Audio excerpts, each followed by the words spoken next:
नमस्कार, मैं हूं आपके साथ मयंक। आज 5 तारीख है। पिछले 12 घंटे के अंदर ईरान, अमेरिका, इजराइल से जुड़े सारे अपडेट्स मैं आपको बताऊंगा। देखिए, ईरान में जैसा आप देख रहे हैं कि अली खामेनी साहब के फ्यूनरल का प्रोसेस जो है वो जारी है।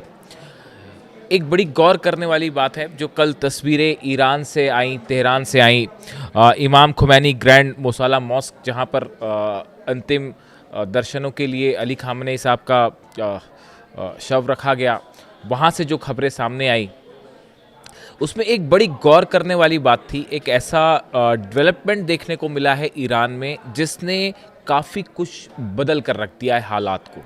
जितने लोग अली खामेनी साहब के अंतिम दर्शनों के लिए पहुंच रहे हैं, उनकी संख्या करोड़ों में है।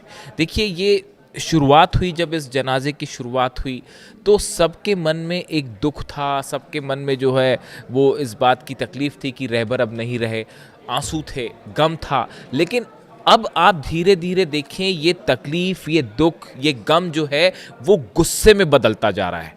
आप देखें, कल जो तस्वीरें सामने आई, ईरान में लाखों लोग हाथ में लाल झंडा लेके खड़े हुए थे, बड़े बड़े बैनर्स लेके खड़े हुए थे जिसमें डोनाल्ड ट्रंप से बदला लेने की बात कही जा रही थी। अली खामेनी साहब के हत्यारों से बदला लेने की बात कही जा रही थी। लाखों लोग अली खामेनी साहब की जो ग्रैंड डॉटर थी उनकी तस्वीरें लेके खड़े हुए थे। 14 महीने की मासूम बच्ची, उसकी तस्वीरें लेके खड़े हुए थे और ये कहा जा रहा था कि इस बच्ची के हत्यारों से बदला लो।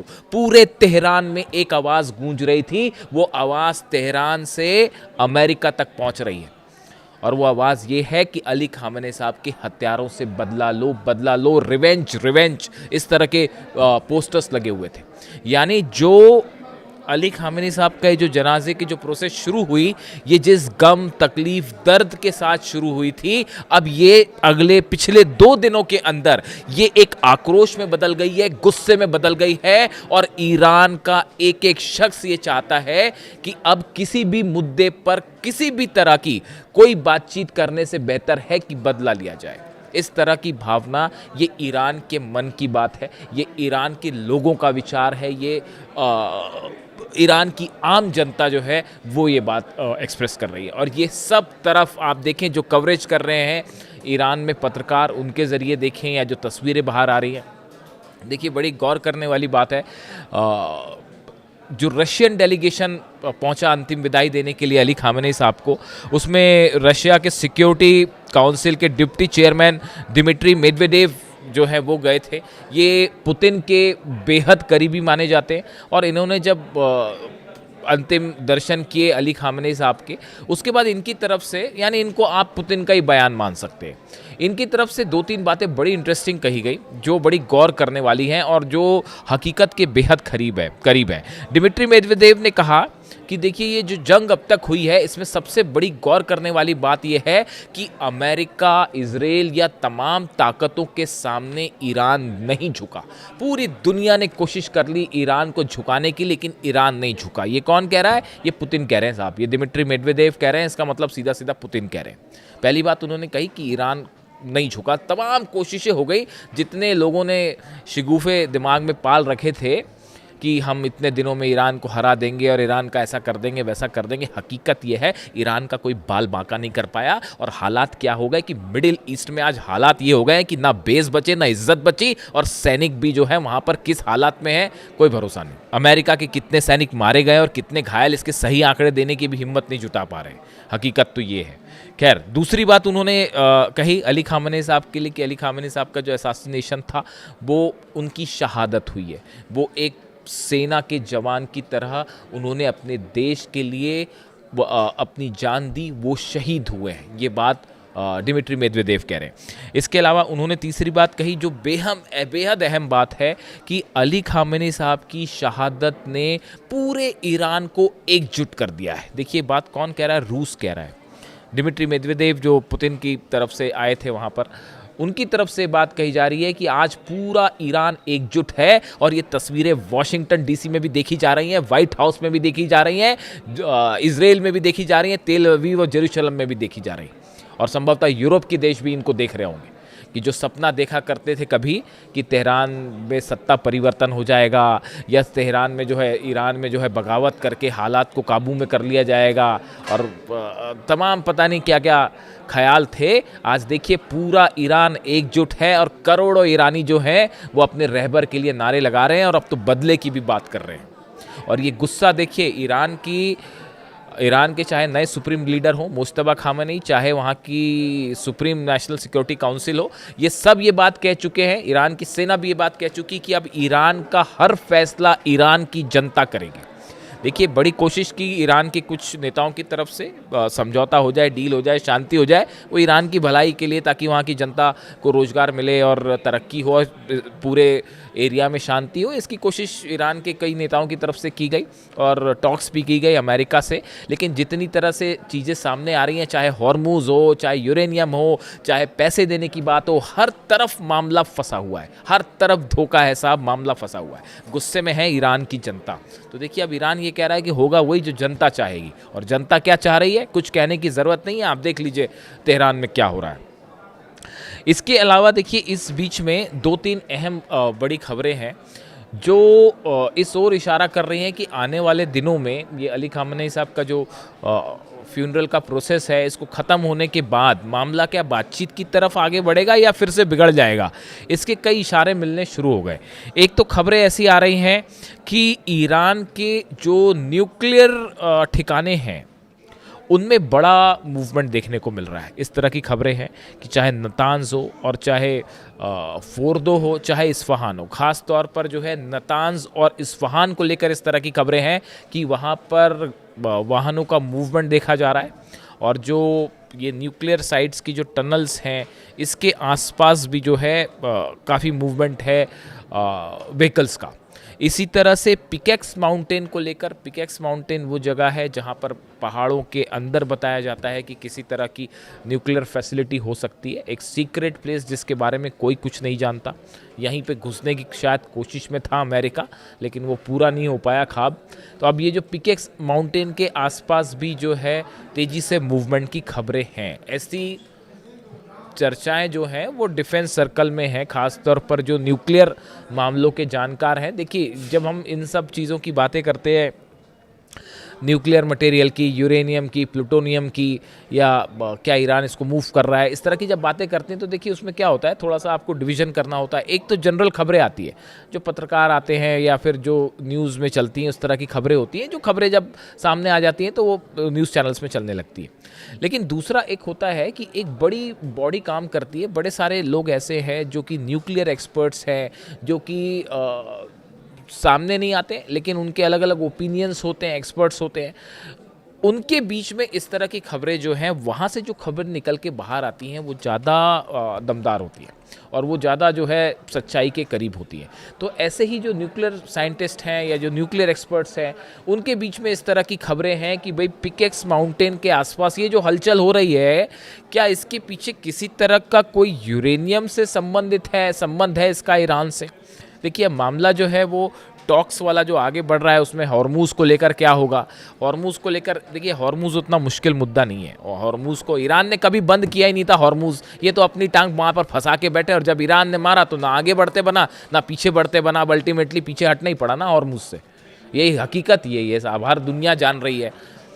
4 महीने हो गए, 4 महीने में क्या बिगाड़ पाए ईरान का, कुछ नहीं बिगाड़ पाए। एक अली खामेनी साहब को आपने शहीद किया और उनकी शहादत, उनका खून का कतरा कतरा आज ईरान को मजबूत करके खड़ा है, एकजुट के करके खड़ा हुआ है और अब वो ईरान पैदा हो रहा है जिसका मुकाबला कोई नहीं कर पाएगा। आप मेरे से लिखवा लीजिए, अगले 5 साल के अंदर अरब देशों का सबसे बड़ा पावर ईरान बन के उभरेगा। इतना ही नहीं, पूरे रीजन में कोई देश ईरान के आसपास नहीं खड़ा रहेगा। ये होने जा रहा है अगले कुछ सालों के अंदर, आप देखिएगा इस बात को। चाहे वो इकॉनमी हो, चाहे वॉर इंडस्ट्री हो, चाहे हथियार हो, हर मामले में अब ईरान को रोकना असंभव है, मुश्किल है बहुत। जो ये गलती हो गई, मैं बार बार दोहराता हूँ इस बात को कि अली खामेनी साहब की शहादत की वो गलती कर दी गई है, उन पर हमला करके, जिसका परिणाम आने वाले समय पे अमेरिका को भुगतना पड़ेगा और अमेरिका के आने वाली जनरेशन्स इस फैसले के लिए कभी लीडरशिप को अपनी माफ़ नहीं करेगी। देखिए तो अब सवाल ये है कि क्या ये मूवमेंट जो हो रहा है, क्या ये यूरेनियम से संबंधित है? इसको लेकर अभी ईरान की तरफ से तो कोई बात कही नहीं गई है, सवाल ही नहीं उठता, लेकिन ये है कि इस तरह के स्पेकुलेशन हैं कि क्या एक तरफ बातचीत भी चल रही है, एक तरफ फ्यूनरल का प्रोसेस भी चल रहा है, इस बीच क्या अपने यूरेनियम को लेकर, जो एनरिच्ड यूरेनियम है, इसको लेकर किसी तरह का कोई मूवमेंट ईरान ने शुरू कर दिया है। दूसरी तरफ आपने देखा होगा कई दिनों से, पिछले 2-3 दिनों से, करीब 48 घंटे से एक नई चर्चा छिड़ गई है कि साहब क्या ईरान के पास प्लूटोनियम भी है? यूरेनियम जो है, एनरिच्ड यूरेनियम, वो तो कॉन्ट्रैक्ट का हिस्सा है, जो MOU साइन हुआ है उस पर यूरेनियम की चर्चा है, लेकिन उसमें प्लूटोनियम की कोई चर्चा नहीं है। अब ये प्लूटोनियम क्या होता है? प्लूटोनियम भी एक रेडियो एक्टिव मटेरियल है। जिस तरह से यूरेनियम का इस्तेमाल परमाणु बम बनाने में किया जाता है, उसी तरह से एटम बम बनाने में प्लूटोनियम का भी इस्तेमाल हो सकता है। अब सवाल ये है कि क्या ईरान के पास प्लूटोनियम है? जवाब है बिल्कुल है। और इस वक्त ये जो प्लूटोनियम ईरान के पास है, ये कहाँ कहाँ पर है? ये बुशर में है, वो न्यूक्लियर प्लांट जो रूस की मदद से चलता है, वहाँ पर ये मौजूद है। इसके अलावा तेहरान रिसर्च रिएक्टर जो है, वहाँ पर भी ये प्लूटोनियम मौजूद है। लेकिन अभी जो स्थिति है उसके मुताबिक जो ये प्लूटोनियम है, इसका इस्तेमाल जो है वो मेडिकल साइंस के लिए या रिसर्च के लिए ही किया जाता है। यानी वो ऐसा नहीं है कि उससे किसी तरह का वेपन बनाया जाए। लेकिन ये भी सच्चाई है कि जो बुशर परमाणु संयंत्र है, न्यूक्लियर प्लांट है बुशर में, यहाँ पे करीब 2000 किलोग्राम यानी 2 टन प्लूटोनियम होने का अनुमान लगाया गया है, ऐसी जानकारी है। अब परमाणु विशेषज्ञ जो हैं, एक्सपर्ट हैं, उनका मानना है कि यदि ईरान चाहे तो प्लूटोनियम का उपयोग करके हथियार ग्रेड सामग्री जो है वो भी बना सकता है। यानी वेपन के लिए जिस प्लूटोनियम जिसकी ज़रूरत है, ईरान अगर चाहे तो उसको प्रोसेस करके उससे भी केमिकल प्रोसेसिंग के ज़रिए जो है किसी तरह का वेपन डेवलप कर सकता है, अगर ईरान चाहे तो।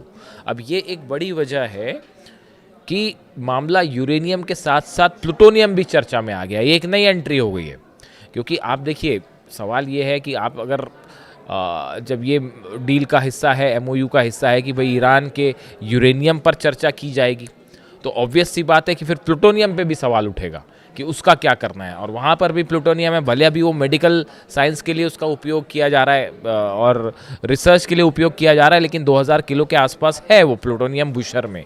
उसका क्या होगा? क्या उसको लेकर किसी तरह का मूवमेंट है? ये जो अभी नतांज और इस्फहान में जो मूवमेंट हो रहे हैं, जिसकी खबरें आ रही हैं, इसका कनेक्शन क्या कुछ शिफ्टिंग से है? इस तरह के सवाल उठने शुरू हो गए। अब देखिए, इसके साथ ही हॉर्मूज़ में मैंने आपको पिछले वीडियो में ही बताया था कि न सिर्फ हॉर्मूज़ में तो ईरान ने बहुत बड़ी ही तेज़ी के साथ अपनी फोर्सेस बढ़ा दी हैं पिछले 48 घंटे में। अब इसकी क्या वजह है एग्जैक्ट, इसका कारण क्या है? ईरान को कुछ थ्रेट है या हॉर्मूज़ में कुछ बड़ा होने वाला है, कोई इंटेल आई है, ये अभी वक्त लगेगा सामने आने में। लेकिन हॉर्मूज़ में बहुत तेज़ी के साथ सेना तैनात कर दी है ईरान ने। इसके अलावा देखिए, अगर हम इसकी स्पेसिफिक बात करें लोकेशंस की, जो ईरान की सेना के मूवमेंट आप देखें पिछले 48 घंटे के, जो खार्ग आइलैंड है उसके आसपास, अबू मूसा आइलैंड है उसके आसपास, यानी हॉर्मूज़ के एंट्री और एग्जिट पॉइंट पे बड़ी संख्या में ईरान की सेना के जवान जो है वो तैनात कर दिए गए। बड़ी संख्या में यहाँ पर नई बोट्स, जो छोटी वाली नई बोट्स हैं, उनकी नई तैनाती हो गई है। साथ ही जितने इम्पॉर्टेंट लोकेशंस हैं, ख़ास तौर पर मिज़ाइल लॉन्चर्स जो मिज़ाइल लॉन्चर्स हैं जिसको टारगेट किया अमेरिका ने, इनके आसपास डिफेंस सिस्टम तैनात किया गया है पिछले 48 घंटे के आसपास। यानी रीलोकेशन किया गया है, जो डिफेंस सिस्टम अलग अलग लगे थे ईरान के, उनको हटा के नई लोकेशंस पर लगाया गया है। तो ये जो मूवमेंट है ये बड़ा नोटिसेबल है। मतलब आप देखिए, जो कोई भी सेना जब भी अपने हथियारों को कहाँ डिप्लॉय कर रही है, कौन से हथियार डिप्लॉय कर रही है, इससे कौन सी मिसाइल्स डिप्लॉय कर रही हैं, उसकी रेंज क्या है, इससे इस बात का अंदाज़ लगता है कि सेना की तैयारी क्या है और वो किस रूप में लेना चाहती है। यानी आप देखिए, मल्टी लेवल पर चीज़ें हो रही हैं। अपनी मिसाइल्स को जो है मिसाइल लॉन्चर्स पर मूव किया गया है, उसकी रक्षा के लिए डिफेंस सिस्टम लगाए गए हैं, हॉर्मूज़ में सेना भेज दी गई है, जो आइलैंड्स हैं उनको घेर लिया गया है सेना के ज़रिए कि यहाँ पर क्या किसी तरह का कोई ऐसा अनुमान है, ईरान को ऐसा लगता है कि ये बातचीत वाला जो ये 60 दिन का टाइम है, ये असल में जंग की तैयारी शुरू कर दी गई है बड़ी, कि ये 60 दिन जैसे ख़त्म होंगे और जंग होंगी, और ये क्या उसकी किसी तरह की तैयारी है? ये देखिए तमाम सवाल हैं, ये आप अगर पूरी पिक्चर को जोड़ के देखें, देखिए चाइना का डेलीगेशन भी वहाँ गया, चाइना की तरफ से क्या बयान आया है कि किसी भी सूरत में हॉर्मूज अब फिर से बंद नहीं होना चाहिए और अमेरिका को जितनी शर्तें हैं उसका पालन करना चाहिए। यानी हॉर्मूज को लेकर चीन वार्निंग दे रहा है, उधर से रशिया जो है वो बता रहा है कि भाई जीत हुई है और अमेरिका की हार हुई है, वो भी इस बात को लेकर कंसर्न है कि हॉर्मूज का क्या होगा। दूसरी तरफ आप देखो कि अरब देश जितने हैं इस पर भी बड़ा डेवलपमेंट है कि अरब जो देश है, कई अरब देशों ने इस तरह की खबरें हैं कि खासतौर पर सऊदी ने जो है वो डोनाल्ड ट्रंप को अपने एयर स्पेस का अपनी ज़मीन पर हमले करने के लिए इजाज़त देने से मना कर दिया है कि भाई हम आपको ईरान पे हमला करना है आप करो, इसराइल को जो करना है करे, लेकिन हमारी ज़मीन का इस्तेमाल नहीं होना चाहिए। ऐसी खबरें हैं कि मोहम्मद बिन सलमान ने जो है, और इसी की वजह से डोनाल्ड ट्रंप को जो दूसरी बार ऑपरेशन शुरू करना चाह रहे थे डोनाल्ड ट्रंप, वो उसको आगे नहीं कर पाए, जबकि ट्रंप की कई बार मोहम्मद बिन सलमान से फ़ोन पर बात हुई, लेकिन वो इस बात को लेकर क्लियर था सऊदी की अगर अब की बार जंग होगी तो हमारे पर बुरा अटैक होगा, और सऊदी नहीं चाह रहा था कि फिर अब वो रियाद पर मिसाइलें बरसे और तमाशा हो फिर तमाम। तो देखिए हालात ये हैं कि जो अरब देश हैं, ये अरब देश भी तैयारी में जुटे हैं, लेकिन इनकी तैयारी डिफेंस सिस्टम को मजबूत करने की है। तो डिफेंस सिस्टम क्यों मजबूत किया जा रहा है कि भाई ईरान से मिसाइलें आए तो उसको रोका जाए। अब ईरान से मिसाइलें आए उसको रोका जाए, यानी कोई इस तरह का प्लान है कि भाई अमेरिका या इजराइल फिर से हमला करेंगे और हमने बचने के लिए अपना, देखिए वो तो आप हमला अरब देश करें ना करें, लेकिन वहाँ बेस है अमेरिका का, तो मिसाइल तो खाना तय है, वो मिसाइल खाएंगे, इसमें कोई शक नहीं है। लेकिन ये देशों का अपने डिफेंस इंडस्ट्री को बूस्ट करना, जो डिफेंस सिस्टम जो है यहाँ से खरीदो, वहाँ से खरीदो, इससे खरीदो, वो सऊदी चाइना के पीछे भी पड़ा कि भाई हमको डिफेंस सिस्टम दे दो। इससे ये बात समझ में आती है कि अरब को अपनी सुरक्षा की चिंता है, वो हमला नहीं करना चाह रहा, अरब के देश हमला नहीं करना चाह रहे ईरान पे, लेकिन वो अपनी सुरक्षा के इंतजाम में जुटे हैं। तो देखिए पूरा डेवलपमेंट ईरान का स्ट्रैटेजिक मूवमेंट, एक तरफ तो जनाजा वाला जो है वो तस्वीरें हैं वो तो जो सामने हैं, लेकिन इसके साथ ही बड़ा सेना का मूवमेंट, बोट्स का मूवमेंट, न्यूक्लियर सेंटर के आसपास डेवलपमेंट, पर्दे के पीछे बड़ी तेज़ी से खेल जा रही है साहब। ऐसा नहीं है कि चीज़ें शांत हो गई हैं। और दूसरी तरफ डोनाल्ड ट्रंप का फिर एक वही बयान आया है कल की, Trump declare that America had knocked the hell out of Iran, कि हमने बुरी तरह से ईरान को हरा दिया है। Claim Tehran was dying to settle, कि ईरान जो है वो समझौता करना चाहता है, ऐसी बातें कर रहे हैं डोनाल्ड ट्रंप। और ये भी कह रहे हैं कि US had given Iran a week off for a funeral, कि हमने जो है वो अली खामेनी साहब के फ्यूनरल के लिए जो है, डोनाल्ड ट्रंप खामेनी साहब नहीं कहेंगे, उन्होंने तो फ्यूनरल शब्द का इस्तेमाल किया है, वो तो मैं कहता हूँ इसलिए कह दिया मैंने, मतलब वो कहा मैंने। देखिए डोनाल्ड ट्रंप ये कह रहे हैं कि देखिए इसी बीच जो है डोनाल्ड ट्रंप का भी एक बयान आया है। डोनाल्ड ट्रंप ने कहा है, डोनाल्ड ट्रंप के 3 बयान आए ईरान को लेकर। उन्होंने कहा Donald Trump declared that America had knocked the hell out of Iran, उन्होंने कहा कि हमने जो है ईरान को बुरी तरह से हरा दिया है। दूसरी बात उन्होंने कही कि he claimed Tehran was dying to settle, कि तेहरान जो है ईरान मतलब MOU साइन करना चाहता था और समझौता करना चाहता है, इस तरह की बात डोनाल्ड ट्रंप ने कही। और तीसरी बात कही कि हमने जो है ईरान को हमने जो है 1 हफ्ते का टाइम दिया है फ्यूनरल के लिए। इस तरह की दावे जो है डोनाल्ड ट्रंप से हुए। हालांकि डोनाल्ड ट्रंप को उम्मीद है कि जवाब मिल ही गया होगा, तेहरान में वो लाल झंडे देख लिए होंगे और वो फ्लैग्स देख लिए होंगे जिसमें डोनाल्ड ट्रंप से बदला लेने की बात कही जा रही है, और ईरान का बच्चा ये कह रहा है कि डोनाल्ड ट्रंप और अमेरिका से बदला लिया जाए। इस तरह के फ्लैग्स देख लिए होंगे उन्होंने, तो उनको पता चल गया होगा शायद कि ईरान क्या चाहता है।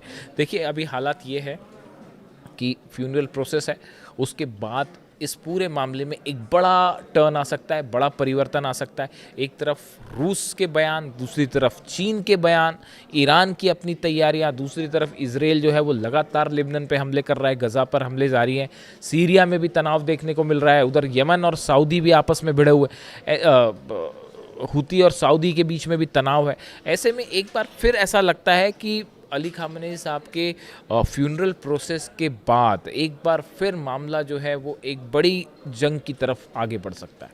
खैर इससे जुड़ा जो भी अपडेट होगा वो मैं आप तक पहुंचाऊंगा। वीडियो कैसा लगा कमेंट करके ज़रूर बताएं। Thank you so much.